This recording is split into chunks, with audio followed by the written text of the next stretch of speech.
Nalungkot lang ako Oo, sa na-touch tatay. ka eh. Oo, naano lang ako. Hindi, meron bang tatay dito? Wala. Wala eh. Si Lola lang. Like, gusto ko lang sana kasi itanong, paano kunyari ang budget mo maliit lang, pero ang anak mo marami? Ay, sibong na lang. Ayun. Gusto ko lang makuha yung opinion. Paano kunyari, di ba ikaw tatay ka, tapos kunyari Mm. budget mo maliit lang, tapos kunyari anak mo 5, pag bumili ka ng pasalubong doon sa 5 anak, hindi ka kasya. Ang kasya lang, pang-4 na anak. Bibili ka pa ba ng regalo? Parang hindi na siguro. Or yung pang-4 siguro, pipilitin ko pa paghatiin sa pang-5. Kasi kawawa naman yung isa eh. Kahit sabihin mo may next time, eh importante yung ngayon eh. Na meron din dapat siya. Oo. Tulad ng pamilya kahapon, si nanay, di ba? 21. Pinagsasama niya lahat, tapos sinasabi niya, pumili na kayo para, kumbaga, pare-parehas lang sila ng makukuha. Oo. Pero at least si Chard, alam mo, sobrang honest mo. Kasi talaga namang yun naman ang mararamdaman mo, magtatanong ka naman lagi. Correct. Diba? Ako kasi, ano ko yan, kaya ako natahimik. Kasi naramdam na flashback lang. Ilang beses ko rin tinatanong yan lagi. Ba't kaya ako wala?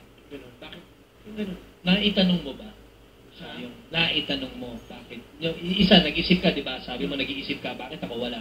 Naitanong mo ba one time? Natanong ko sa sarili ko, pero hindi ko na natanong sa mga magulang. O hindi mo na ulit tinanong sa mga magulang mo kung alam mo na yung sagot? Siya. Sorry. Hindi, okay lang yan. Kasi naalala ko lang. Kasi kagagaling ko sa Amerika, di ba?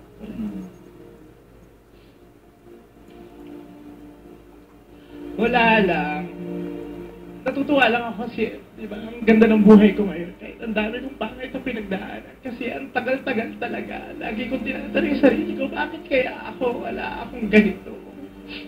Bakit kaya ako hindi ako nabigyan ng ganito ng nanay ko? Bakit kaya ako hindi ako napagtuunan ng ganito ng atensyon ng tatay ko? Lagi kong...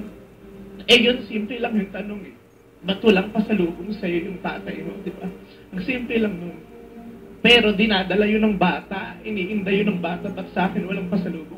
Paano pa kaya yung tanong na bakit ako hindi ko kasama yung magulang ko?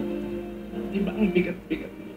Kaya napag-isip lang ako na wala ako sa konsentrasyon. Pasensya na ho kayo masyado. Okay lang yan. Na ano lang ako. Kaya, sa mga magulang, di ba, sana isipin natin, di ba, bago tayo nagdedesisyon kung gagawa tayo ng pamilya, isipin natin muna, hindi na rin muna yung mga sarili natin, kundi paano yung mga mabubuo nating anak. Di ba? Hindi yung gawa lang tayo ng gawa. Kasi parang baka hindi rin natin matustusan kung paano sila bibigyan ng magandang buhay. It is not the quantity of life that you produce, but it is the quality of life that you give to those you produce. Correct. Tama. Diba? Yun lang. Na-appreciate ko lang yung honesty ni Chard. I love you. Ito yung score.